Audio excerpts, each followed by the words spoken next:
O podcast O Novo Hunter é um oferecimento da Lincitec. Patrocínio Epson do Brasil e Rádio 90 FM Blumenau.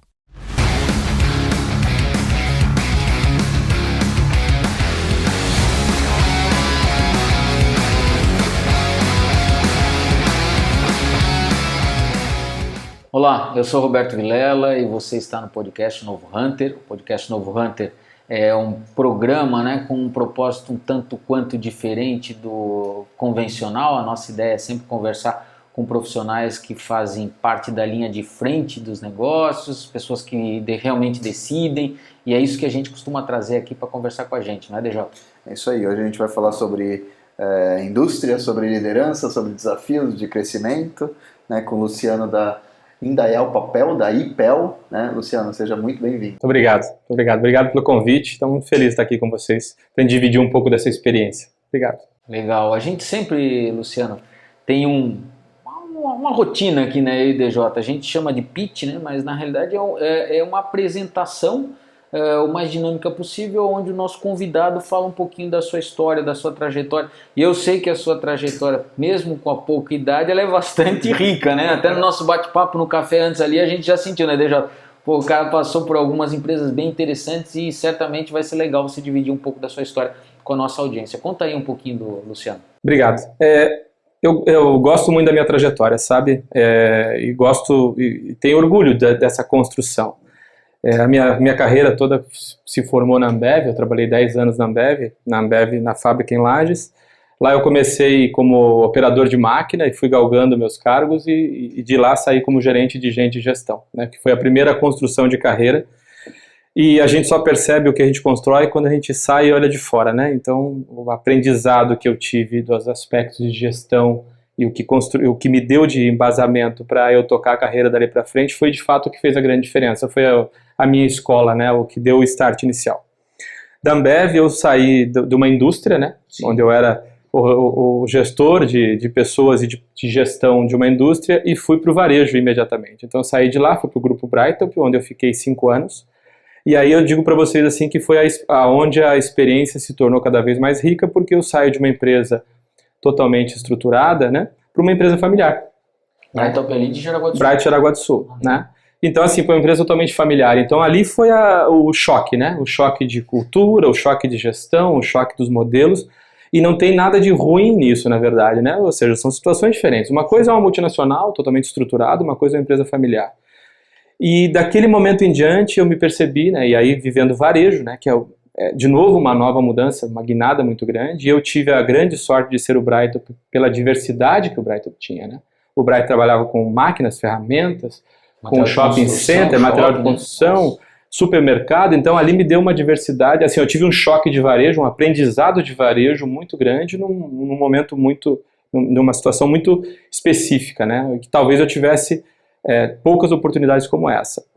E ali eu aprendi a gostar de empresa familiar, aprendi a gostar desse mundo da empresa familiar, dessa transformação de empresa familiar e de governança, da parte de conselho, estrutura, todo esse funcionamento, essa dinâmica. Saí dali, fui para Porto Belo, foi a primeira estadia na Porto Belo, já numa visão de projeto, vivi ali um projeto de gestão muito forte, foi uma experiência ímpar na minha vida, uma mudança de modelo de negócio, um olhar para o foco no cliente vindo da indústria, que já é um processo de transformação natural, difícil, é um choque já hoje, porque a indústria olha muito para o produto, e o desafio lá era a gente virar esse olhar para o cliente, então foi um projeto intenso e muito, muito legal. E dali fui para a máquina de vendas, para a Salfer, que foi uma experiência de um varejo puro, e aí vivi uma experiência de um varejo familiar, com uma governança e com um sistema de gestão muito robusto. Então, também trouxe uma bagagem importante. E aí a Estúdio Z, que foi o varejo onde a gente teve mais um varejo diferente, porque é um varejo de autosserviço. Então, você sai do varejo assistido para o varejo de autosserviço. Então, é uma pequena indústria dentro do varejo, o que ajudou a fundir as ideias, o aprendizado da indústria, o aprendizado do varejo, o aprendizado de uma rede de autosserviço. Então, como que você opera isso tudo, como é que você faz isso tudo ter rendimento, e aí entrei lá com 40 lojas, saí de lá com próximo de 100 lojas. Então, uma expansão gigante pelo Brasil todo, uma rede E empresas assim que eu tenho orgulho de ter passado, vivido essas experiências, né? De lá, eu acabei recebendo o convite para voltar para Porto Belo. E aí, já na posição de diretor, né, vindo como diretor, e depois assumi como diretor-geral da rede de franquias, né, da rede de lojas Porto Belo. Porto Belo Shopping. Porto Belo Shopping. Então, foi também outra experiência, porque daí é uma indústria com um varejo, e diferente, por exemplo, de um Brighton que compra e vende, diferente de uma Salfer que compra e vende, uma Estúdio Z que compra e vende, aí você tem uma indústria com varejo acoplado, né? Então, te traz uma outra visão de como os negócios podem ser dinâmicos, como que você faz uma indústria ser liderada por um varejo, que era esse o grande desafio, né? Ou seja, o varejo lidera a indústria é o carro, é o rabo balançando o cachorro, né? Puxando e não empurrando, né? Justamente. Então, o desafio do varejo, da indústria do varejo puxado, né? Então, foi vasto, e aí, nessa caminhada toda, surgiu a IPEL, né? Eu estou na IPEL já há 1 ano e meio, praticamente, e, assim, um outro tipo de desafio, né? Aí, uma empresa familiar com uma governança estruturada, que me surpreendeu muito. O que me trouxe para essa empresa foi, de fato, você perceber, assim, uma empresa com uma alma diferente, sabe? Uma coisa que tem vida, uma coisa que tem... as pessoas têm um valor diferenciado. Isso me atraiu demais, porque isso fecha muito com os meus valores, né? Então, essa experiência agora de IPEL, né, e de daí estar na posição de CEO né, lá diretor-geral, e ter a condição, junto ao conselho, de construir tudo, né? Ou seja, o conselho estava estruturado, mas todo o sistema de gestão, a construção, o crescimento, a estabilização dos negócios, e também a fazer isso com toda a equipe abaixo, né? Ou seja, estruturar tudo e tomar todas as decisões, de cima até embaixo, né? Essa foi está sendo a experiência mais rica e mais gratificante, porque você não tem a quem responsabilizar, né? Ou seja, se der certo... A bola para aqui, né? Se der certo, parabéns. Se deu errado, corre atrás. Mas, assim, e isso está sendo muito gratificante, entende? Poder ter a chance de você fazer todos os movimentos, e aí agora em todos os departamentos, né? Do financeiro ao industrial, ao comercial, à parte de supply, e está sendo gratificante e está dando certo, né? O que é mais legal Então, assim, a vida em alguns minutos, daria para falar muito sobre isso, mas eu acho que o que eu trago é isso, essa diversidade, né? Ter vivido varejo de consumo, ter vivido varejo conectado com a indústria, ter vivido indústria, né? Mas o eixo fundamental de tudo isso, que foi aonde tudo começou, gente e gestão. A Ambev trata assim, e muitas empresas hoje tratam, né? Sim. Gente e gestão. Gestão de pessoas e sistemas de gestão. É onde eu acredito que as coisas se consolidam, sabe? Que você consegue criar o arcabouço que vai sustentar a gestão. Então, para mim, é o caminho, é o que eu faço em todas as empresas por onde eu passo. Hoje ainda estava discutindo no almoço com o consultor a respeito dessa estrutura, sabe? O que fazer, como estruturar isso para isso dar certo, como levar isso. Quando eu recebi o convite de vocês do Novo Hunter, esse olhar de liderança, eu acho que é onde eu posso dividir um pouco dessas ideias, dessa visão de como que eu enxergo, e para a gente, de repente, poder contribuir, assim como assistindo os outros podcasts, a gente aprende muito com as pessoas que aqui estão. Na área de gente e gestão, onde você estrutura a cultura e faz acontecer a cultura, né? Justamente. Porque a cultura é um acumulado de pessoas que construiu uma certa visão do que acredita, né? Dos seus valores, das suas crenças. E como eu disse, vamos pegar agora da conversa daqui para frente, o modelo IPEL, né? Uhum. É uma empresa que tem uma cultura muito forte voltada a pessoas, né? E que isso era o elo mais forte de ligação, né? Um conselho e todas as partes, né? Os acionistas, todos olhando com esse viés. E aí vem eu, que tem o papel de dar continuidade nesse olhar, que eu acredito muito, mas ao mesmo tempo toda uma transformação, porque a gestão choca com o modelo cultural, sempre, né? Ou seja, você estruturar a gestão, você trazer as pessoas, botar as pessoas nas cadeiras, estruturar os processos para os resultados, é um processo de transformação. Então, trazer essa transformação de processos e trazer a gestão de pessoas para e passo, esse é o grande desafio para que não haja ruptura, né? Porque a gente não pode ser o prefeito que Pega a prefeitura dos outros, abandona tudo que todo mundo estava fazendo e começa a fazer tudo do zero. Né? O grande desafio é como que você pega aquilo que foi construído e potencializa aquilo, transforma aquilo, dá mais energia para aquilo e não conflita. Só que gestão, meta, desafio, isso tudo puxa as pessoas, né? Então você tem que saber lidar com isso, tratar isso com as pessoas, fazer os combinados para que isso não se torne um problema, né? E Luciano, você comentou que fez essa mudança, entrou na IPEL há 1 ano e meio, então ainda estávamos no meio da pandemia. Como é que foi essa mudança? Rapaz, a gente fala muito sobre isso, sabe? Então assim, a IPEL é uma empresa do segmento de papel higiênico, né? E a gente tem 2 negócios dentro da IPEL. Um negócio é a venda para cliente final, onde a gente atende supermercadistas, né, com o papel higiênico que a gente conhece, o papel higiênico, papel toalha, né, o guardanapo, né, e o outro segmento nosso é o institucional, o professional, né, que a gente atende os shopping centers, restaurantes através de distribuidores. E a pandemia caiu exatamente em cima do nosso segmento professional, né, porque fechou shopping, fechou restaurante, fechou hotel, fechou tudo, esse segmento paralisou, né.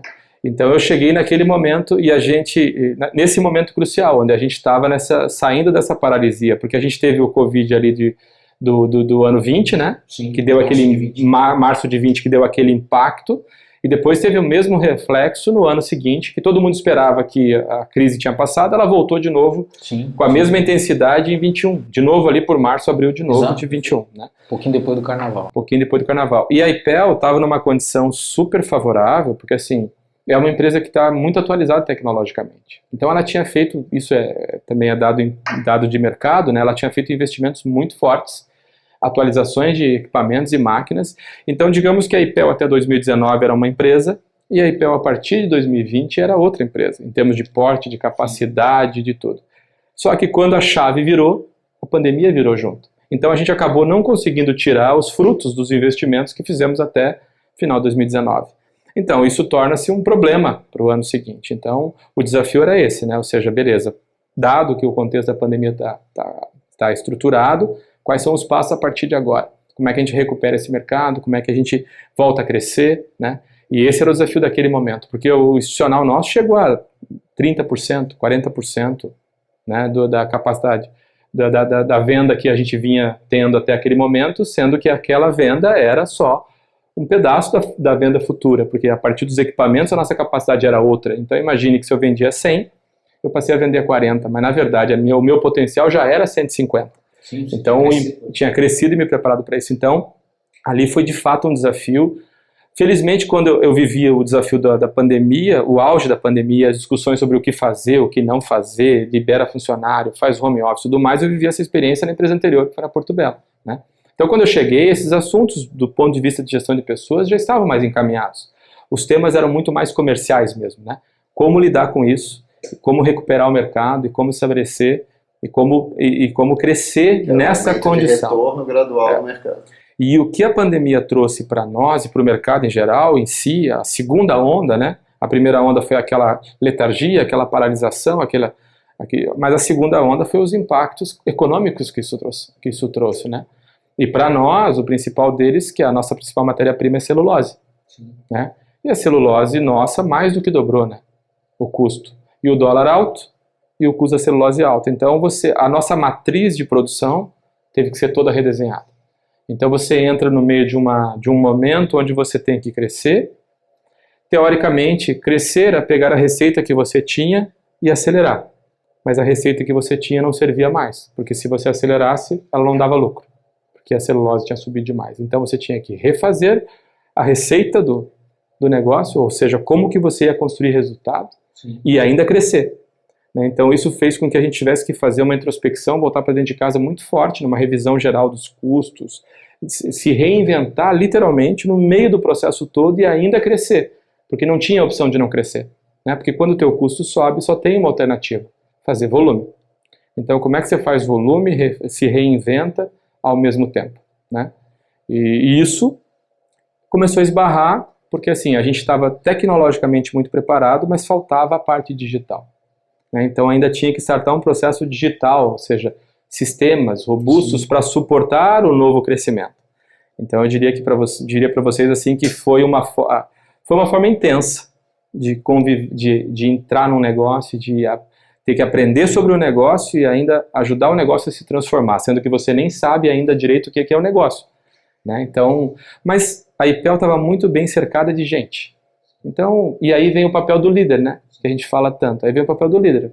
Naquela hora não cabia a mim, e eu não tinha competência técnica para tomar decisão, mas as pessoas tinham.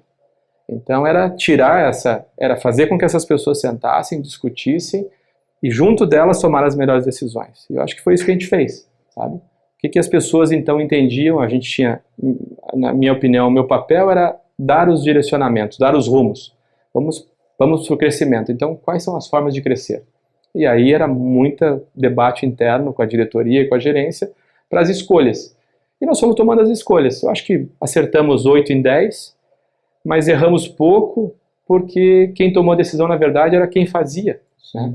Eu acho que isso é um pouco da carga de aprendizado que a gente traz, porque quando a gente estava na cadeira lá de operador, de supervisor, né, que foi construindo a carreira, assim, a gente sentia falta de ser ouvido, né? Sim. Então eu não posso cometer essa gafe, né? Participar ativamente do processo, né? Então assim, buscamos as pessoas para decidir o que fazer, para onde ir, quais são as escolhas que a gente tem.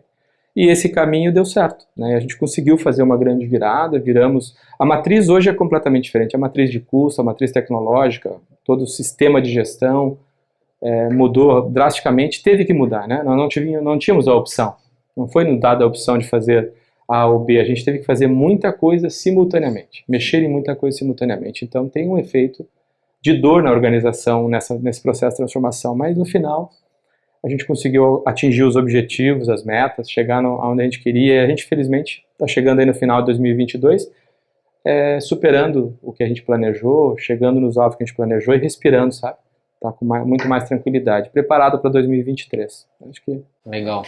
Luciano, eu acompanho a IPEL já há um bom tempo, a gente até conversou sobre isso, né? Fiz muito trabalho na empresa, conheço muitas pessoas na empresa, e é bem nítido que a empresa passou por um processo de transformação bastante significativo nos últimos um ano e meio. Né? Então a gente percebe, se não foi a sua mão, foi a sua mão junto com mais uma série de outras mãos que fizeram isso de fato acontecer, seja na questão da transformação digital, né, porque era uma indústria com muita tecnologia embarcada, fato, acompanhei inclusive a implantação da máquina 4 e todas aquelas questões, e mais que realmente quando você olha processo e tudo mais, talvez ainda fosse um pouco analógico, né? Quais foram as principais mudanças, se é que você pode compartilhar com a gente aqui, com a nossa audiência, que você acabou fazendo junto com a equipe da IPEL? E eu percebi inclusive a entrada de outras pessoas estratégicas dentro da organização. Eu não sei se isso, confesso que eu não tenho certeza se isso antecedeu a sua vinda, mas a impressão que eu tenho que foi depois da sua chegada nesse 1 ano e meio, que vários rostos diferentes eu comecei a identificar, né, uma transição muito grande ali e importante quando se fala de diretoria e tudo mais. Você rejuvenesceu o time, pelo que eu percebi, e a gente percebe esse gás aí, essa atração nesse momento. Foi isso? Você pode compartilhar com a gente o que você mudou?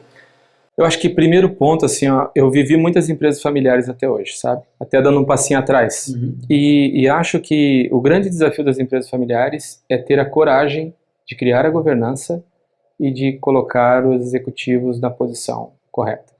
Eu sempre costumo dizer, eu costumava falar isso com um antigo chefe, né, um antigo dono de empresa, que eu falava assim, tem uma hora que a gente tem que reconhecer que a criatura está maior que o criador. Né? Então, assim, se a gente tem a capacidade e a humildade de reconhecer isso, a chance de perpetuar essa empresa é muito maior. E eu acho que a IPEL teve essa capacidade, sabe? E eu admiro de fato o que eles foram capazes de fazer. Né? E eles viraram uma governança, e a governança no início, é muito raro você acertar a governança na primeira pegada. É muito difícil, porque primeiro que o dono ainda não se desgrudou, sim, né? O cara que vem tem que ter a capacidade de administrar tudo isso, então não é simples, não é fácil e não é uma coisa que é trivial e se erra muito. E a grande maioria das vezes que isso acontece, as empresas voltam atrás, né? Perfeito. Voltam atrás e daí se arrependem do que fizeram e daí isso serve de justificativa para não fazer de novo. E eu acho que a IPEL não. A IPEL buscou o primeiro executivo, não perdeu ele para o mercado, não foi nem para nem o caso, né? Perdeu para o mercado. Ele esteve aqui, inclusive. Gente boníssima, eu conheci, inclusive. Liguei para ele e falei, cara, eu queria falar contigo. Ele comentou aqui. Eu queria falar contigo, queria entender um pouco mais, né? Porque tem muita história vindo ali. Daí teve um segundo executivo, deu certo também por um tempo, daqui a pouco deu uma escorregadinha, alguma coisa, mas também não faz parte do aprendizado, né, da maturidade, e a IPEL não voltou atrás. Né? O seu conselho e seus acionistas não voltaram atrás. Eu acho que isso é mérito deles. Né? E aí veio eu. Né? Então, assim, alguma parte dessa transformação já havia sido dado, iniciado. Né? E eu costumo dizer assim, não é que a minha vida não é que é mais fácil ou mais simples, mas tive pessoas antes de mim amassando barro, né? Sim. Então tem que deixar um pouquinho do mérito para elas, né? Porque elas, muito do que eu pensava, essas pessoas também pensavam. E talvez elas tiveram um pouquinho mais de dificuldade até romper essa barreira da confiança e tudo mais. Então isso me ajudou, né? Agora, óbvio, assim, a gente mexeu bem. Por quê? Porque a gente, eu sou da opinião assim, impossível para mim, como CEO e para diversos CEOs, né? Tem algumas pessoas diferenciadas, mas você dominar tudo. Você dominar o processo industrial, você dominar o processo de supply, a cadeia de supply, você dominar a cadeia financeira, todo o processo financeiro, né, de uma organização. Então, assim, são ciclos muito importantes e a gente precisava mexer em quase todos eles, né, porque nós temos duas indústrias lá dentro. Nós temos uma indústria de produção, uma indústria de conversão. Então, assim, essas diretorias todas, e assim, tem diretores que estão lá, né, e continuam lá, né, então, assim, a diretoria de supply foi criada, então existe um executivo que veio de mercado, que eu já conheci há algum tempo. A diretoria financeira, aí houve uma renovação, mas muito mais por um viés, assim, o momento de olhar para o financeiro, ele estava muito mais atrelado a questões de banco, de gestão, de caixa e tudo mais, então exigia um pouco disso. E a visão, né, da parte de gestão como um todo. Então a gente, de fato, fez um movimento, né? Porque que é uma coisa assim, respeito às pessoas, sem dúvida nenhuma, respeito à construção do que essas pessoas fizeram, respeito a tudo isso, mas tem hora que a questão é técnica, né? Então, assim, as empresas familiares precisam dessa renovação algumas vezes, não é uma questão que tem que brigar com a cultura emenada, mas tem horas que a gente tem, porque assim, as empresas familiares nascem e se criam baseados em confiança. Né? Então, assim, eu confio muito naquela pessoa e vou delegando àquela pessoa responsabilidades e quando vejo ela se torna, de repente, um diretor da empresa. Né? Mas isso é muito válido e essas pessoas contribuem muito nessa construção da empresa, porque a confiança é um elo muito forte nessa fase onde a empresa ainda não é madura. Né? Mas tem alguns momentos que daí é a competência que vale. Ou seja, porque daí são competências técnicas que a pessoa precisa ter vivido experiências... Uma visão mais global. Né? Uma visão mais global, mais ampla, porque daí você precisa da experiência vivida do profissional. Não é nem uma questão de que aquela pessoa não podia. Não, ela precisa ter vivido aquela experiência para poder trazer isso para dentro da organização. Ter um nível de maturidade adequado à realidade da empresa naquele momento. Justamente. Então, assim, esse era o momento da IPEL. Sim. A gente precisava desse tipo, a gente precisava de um know-how e um conhecimento diferenciado. Né? Então, a gente estruturou as áreas e essas diretorias e abaixo as suas gerências. Boa parte das gerências continuam lá com a gente, porque a gente foi adaptando, moldando. Né? A gente também se adaptou às pessoas, sabe? Porque tem um pouco disso, assim, não precisa fazer exatamente como eu gostaria que fizesse. O importante é o resultado. Então, se chegar no resultado por um caminho um pouco diferente, não faz muita diferença. Né? O importante é que a gente estruture um modelo de gestão, que as pessoas acreditem e que dediquem tempo para aquele modelo. Agora, se a pessoa vai fazer mais para a direita, mais para a esquerda, acho que a gente vai passando e vai ficando mais maduro e percebendo que não é exatamente o que você quer que seja feito que interessa. Porque o fazer é do executivo que está lá na cadeira de gerenciar, né? Gerenciamento. O nosso é direção, é dar o rumo. O gerenciar, o executar, o caminho que vai executar, se chegue no destino que a gente quer, né? Então deixa o cara construir por aquilo que ele também acredita, deixa ele chegar no caminho pelo que ele acredita, deixa ele fazer o papel dele, deixa ele tomar as decisões dele e errar também, porque a gente também erra, para a gente ir corrigindo, sabe? Porque daí essa liberdade eu acho que é o que dá valor e vigor para as pessoas que estão sentadas na cadeira, né? Porque senão se você está lá para tomar todas as decisões, você não precisa dessas pessoas. Então acho que isso também é um outro viés positivo. Então sim, respondendo ao seu ponto, houve uma transformação e eu venho de um olhar muito de digital, né? Acredito muito nesse negócio, assim, porque primeiro, você tem que ter automatização de processos, porque as pessoas são humanas e se você deixar tudo no manual, vai haver erro. E conforme você cresce, não tem mais espaço para tamanhos erros. Precisa o processo tomar conta e as pessoas gerenciarem o processo. Né? Então, esse viés. E isso sem tecnologia não tem chance. Não tem como isso acontecer. Sistematizado e automatizado. Sistematizar e automatizar. Porque às vezes a gente fala, nós estamos lá discutindo a indústria 4.0, né? Parece uma coisa que, assim, quando você fala disso, o cara vai colocar um robô que vai fazer... Não, não é. A indústria 4.0 simplesmente é o seguinte, você vai colocar um sensor para medir uma coisa que você antes tinha que pedir para um operador ir lá medir. Em tempo real você vai ter a medição. Em tempo real. E essa resposta em tempo real vai fazer com que esse operador, em vez de ter que gastar perna para ir lá medir alguma coisa, ele gaste cérebro olhando para aquilo e tomando uma decisão. Né? Então isso é a indústria 4.0 e hoje ela é muito mais acessível do que anos atrás. Então esse olhar de transformação digital para o negócio como um todo, que eu acredito, e que era uma coisa que a gente estava fazendo muito forte na época no projeto da Porto Belo, fez na Estúdio Z também, é para a gente ganhar produtividade, né? Porque senão daqui a pouco você precisa ter um batalhão de gente para fazer atividades que os sistemas também conseguem fazer. Não é escalável, né? Não é escalável. Escalona, né? E daqui a pouco as pessoas nem cabem mais na empresa, né? Fica, então assim, inadministrável. Apesar de que eu entrei na EPEL com 650 colaboradores, hoje nós estamos com 800. Ou seja, tem espaço para crescimento também para o trabalho das pessoas, né? Mas com um ganho de produtividade muito maior. Muito maior, com certeza. Bom, Luciano, eu queria aproveitar toda a tua vivência com essa questão de gestão, gente e gestão, né, que você teve lá na Ambev, e até mesmo ao longo de todas as empresas que você trabalhou, o teu papel mesmo na condição de diretor ou CEO, você acabou tendo muito essa função, né, de gerir de fato pessoas. Eu queria que você falasse para a gente qual é o teu estilo de liderança e o quanto você considera importante essa questão da gestão das pessoas. Tem dois blocos que eu gostaria de abordar para responder a tua pergunta. Porque assim, por que gente e gestão? Né? Por que essa estrutura, e você tem visto ela com muito mais frequência Sim. nas empresas, né? Por que está acontecendo esse movimento de gente e gestão?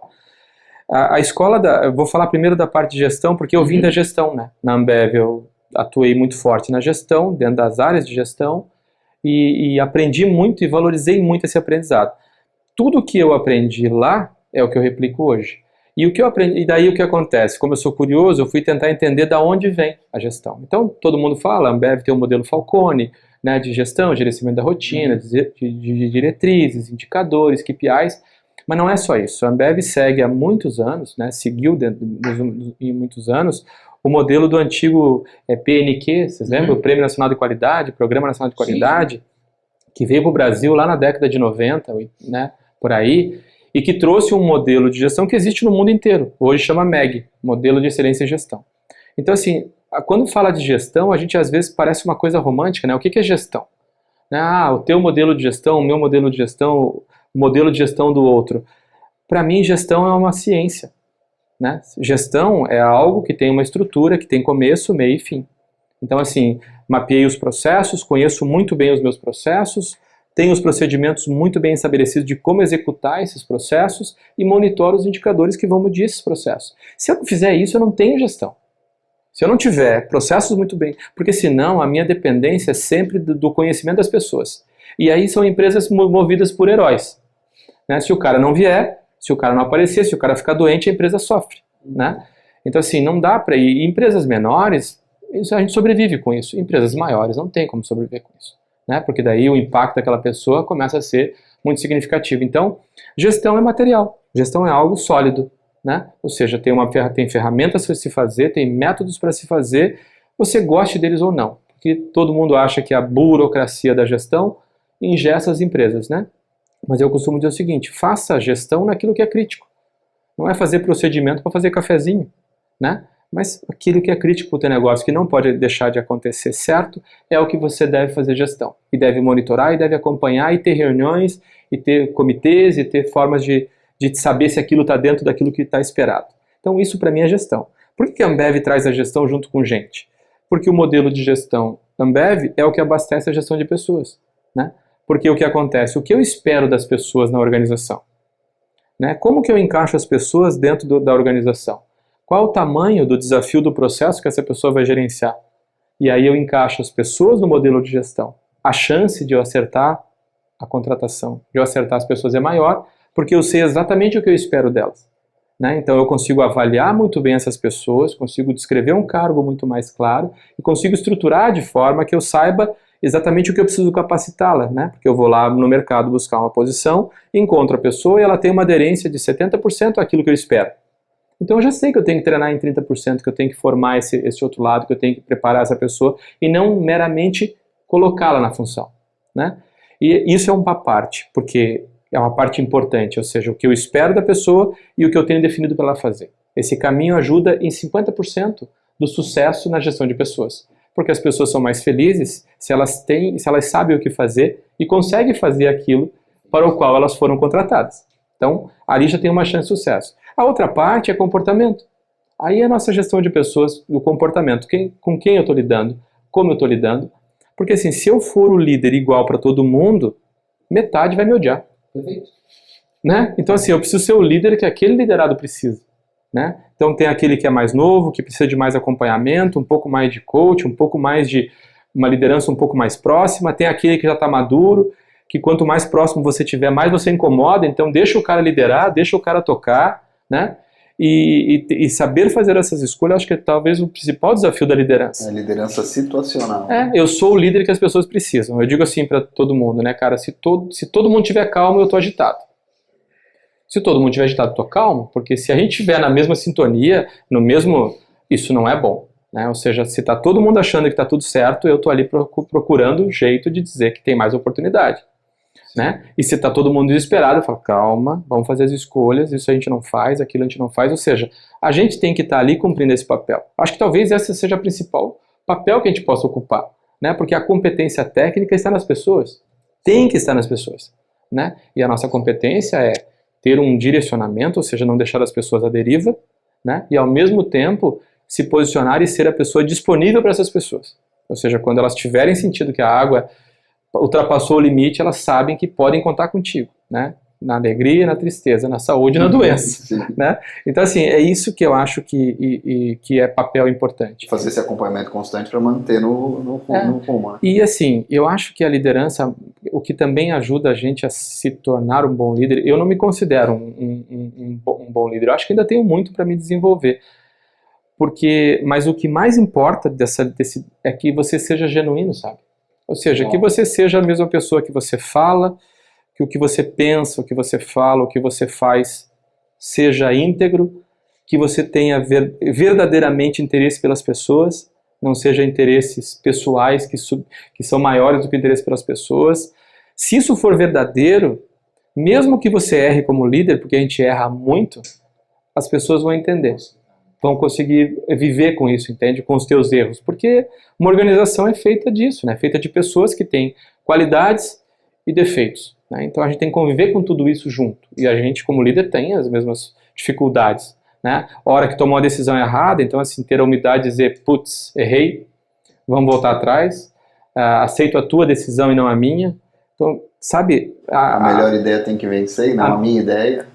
Eu tinha um antigo líder que falava assim, você é ótimo, porque eu entro com a minha ideia e saio com a sua. Né?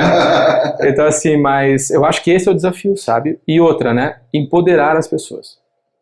Empoderar as pessoas para tomar decisão. Desde a operação da máquina até a diretoria, as pessoas têm que ter o poder de tomar decisão dentro da sua área de atuação.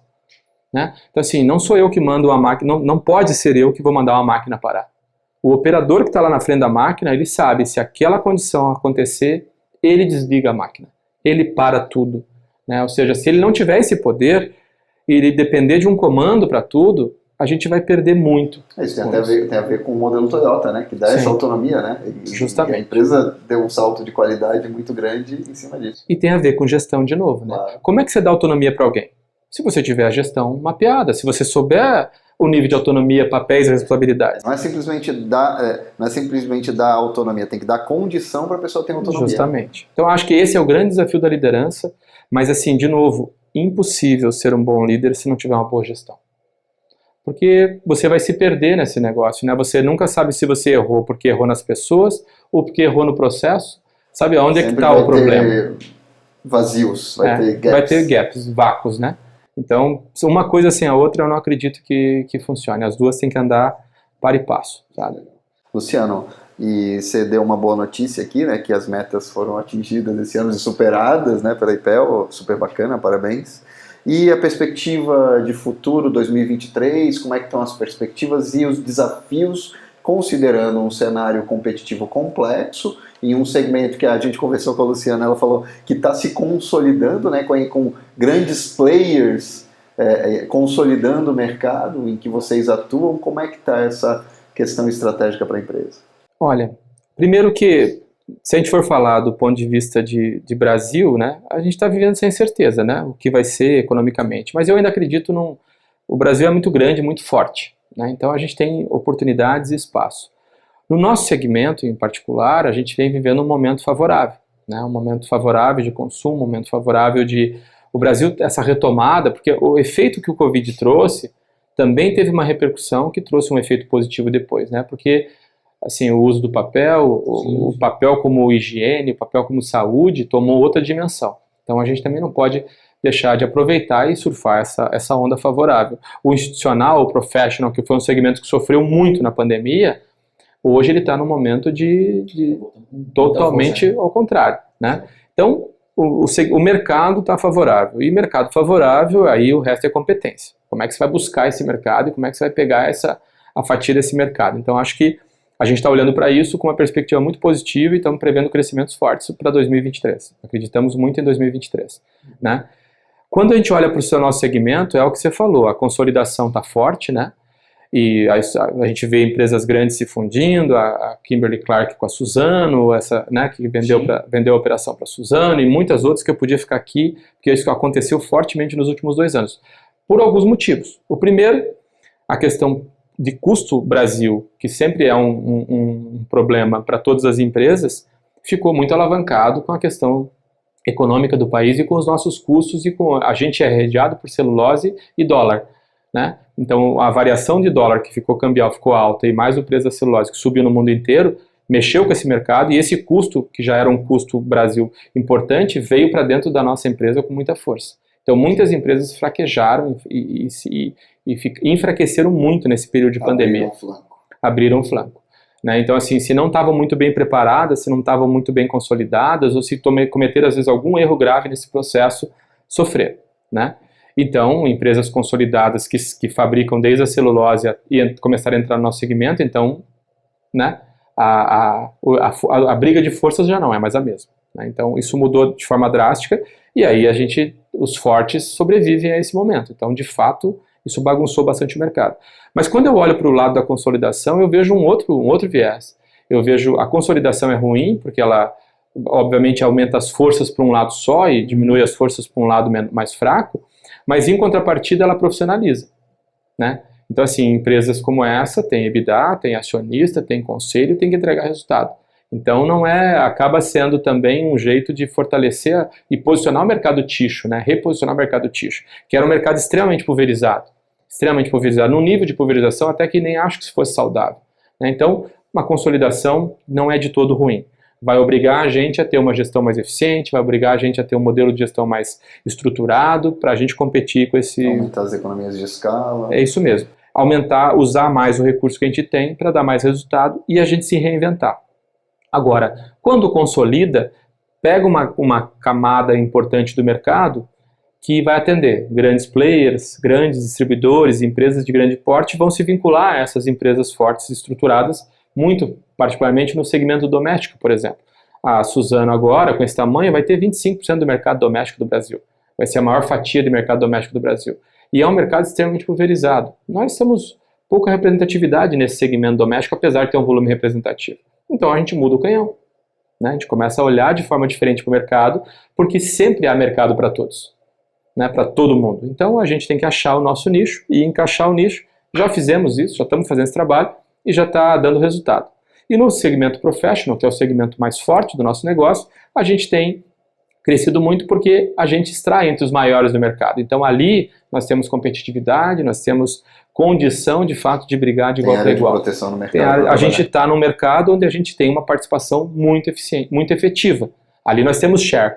Né? Então é assim que eu olho para o futuro. Tem espaço para crescer, reposicionando o nosso segmento doméstico, fortalecendo o nosso segmento institucional e conquistando esse mercado através de uma empresa enxuta, de uma empresa eficiente e com um alto nível de serviço. E complementando a pergunta, em termos de inovação, vocês pesquisam as possibilidades de inovação, de extensão de produtos além do papel, ou isso ainda não está no radar? Por exemplo, até dentro da questão filosófica, até de reavaliar se a empresa é uma indústria de papel, ou ela é uma empresa de soluções de limpeza, ou alguma coisa do tipo? A gente tá discutindo agora, né, ainda nesse assunto não dá para a gente entrar muito. Sim, é claro. Mas, obviamente, assim, o nosso olhar para a partir de 2023 passa a ser a gente se reavaliar por completo, ou seja, quais são os rumos, né? E com certeza não é nenhuma questão de IPEL, né? Se você olhar o mercado em si, ele está se reposicionando nesse sentido, né? De ser uma empresa voltada ao olhar de higiene, de saúde para as pessoas. Então não dá para ficar... Que pode abrir outras possibilidades, outras bases tecnológicas, outras matérias-primas, outras cadeias de suprimento, etc. É isso mesmo. Com certeza esse é o caminho, né? E outras propostas de valor para atender a necessidade, porque o foco tem que ser do cliente, né? Isso mesmo. Então, assim, o que o cliente precisa e aonde eu tenho que estar, né? Qual é a solução que eu tenho que dar para esse cliente? Então, é olhando para o cliente que a gente vai reposicionar e está reposicionando o nosso negócio. É por aí. Legal, Luciano. O nome do nosso podcast é o Novo Hunter e a gente sempre, quando o convidado vem aqui com a gente pergunta qual é o perfil do Novo Hunter para esse convidado, ou seja, quem é o profissional do futuro para o Luciano. Se o Luciano fosse contratar um diretor para a empresa, o que ele buscaria, que tipo de característica ele considera essencial. Pelas suas respostas eu já consigo fazer assim uma ideia, mas eu acho que seria muito importante a gente ouvir nesse momento quem é o Novo Hunter para o Luciano. Você sabe que algumas posições que a gente foi buscar, né, a grande que eu entrevistei dezenas e dezenas de pessoas para algumas posições. E você encontra profissionais muito bem qualificados na função. Sabe, assim, um cara bem formado no mundo da finança, um cara bem formado no mundo do supply, Mas eu acho que isso é só uma parte do que interessa para esse novo líder, sabe? O que interessa de verdade para mim é, assim, quanto que esse cara, mesmo que no papel de supply, ou no papel financeiro, ou em qualquer papel da organização, quanto que ele olha o negócio. Ele enxerga o negócio como um todo.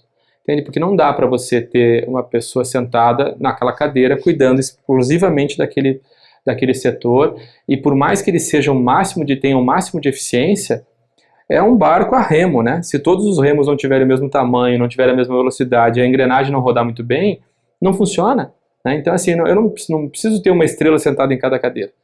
Eu preciso ter pessoas inteligentes, capazes de integrar esse negócio e olhar o negócio como um todo. Então, assim, o que mais me satisfaz é ter alguém sentado à mesa de discussão que esteja cuidando do financeiro, questionando a produção questionando o financeiro, ou seja, essa interface... De forma construtiva, olhando para o negócio, olhando para o resultado do negócio. Assim, cara, se você abrir mão da tua meta, a empresa vai ter um resultado melhor. Quando isso vem para a mesa, aí a gente está construindo, esse para mim é o líder do futuro, porque senão... Construir um modelo de gestão, definir meta individual, tudo mais, e cada um baixa a cabeça para olhar para aquilo e esquece a empresa. Sim. E tem horas que o mercado muda, e o Brasil ele ajuda muito nisso, né? Porque muda o tempo todo. Então, assim, a gente precisa remodelar, precisa repensar, e às vezes a gente tem que fazer escolhas. Então, eu já cansei de chegar em momentos que diz assim, que houve esse consenso e o cara olha para mim e diz assim, e as minhas metas individuais? Eu falei, a gente rasga, faz outra. Entende? Porque o melhor para a empresa é isso. Então, faz mais sentido é isso. E é isso que faz sentido, ou seja, então, ter pessoas ao teu redor que ajudem você a cuidar do negócio. Porque senão essa responsabilidade, ela se torna um fardo pesado demais, sabe?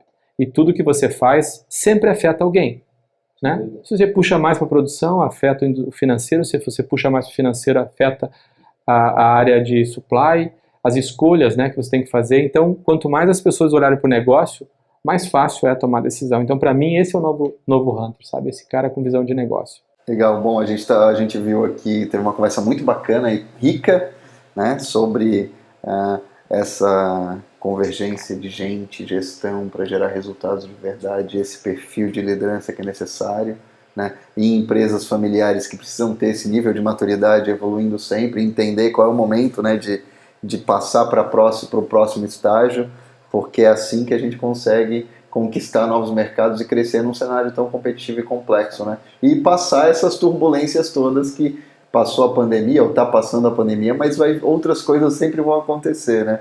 Obrigado, Luciano, foi muito bacana conversar com você hoje. Agradeço. Muito obrigado pelo convite. Foi um prazer estar com vocês aqui. E assim, é um momento de reflexão, sabe? A gente está aqui conversando, mas ao mesmo tempo a gente está refletindo sobre tudo que a gente fala. E às vezes é bom sair, sabe?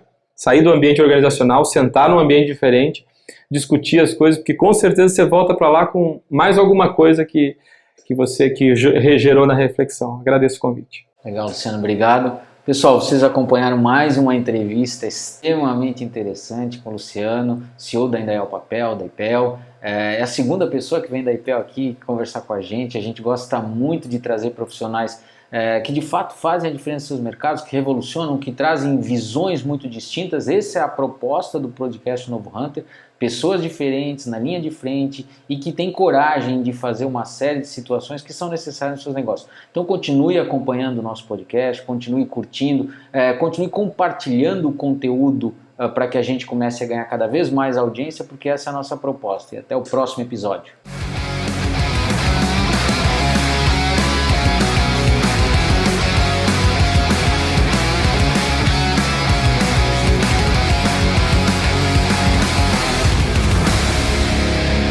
Podcast O Novo Hunter. Oferecimento Lince Tech, potencializando negócios através de pessoas, tecnologia e inovação. Patrocínio Epson do Brasil e Rádio 90 FM Blumenau.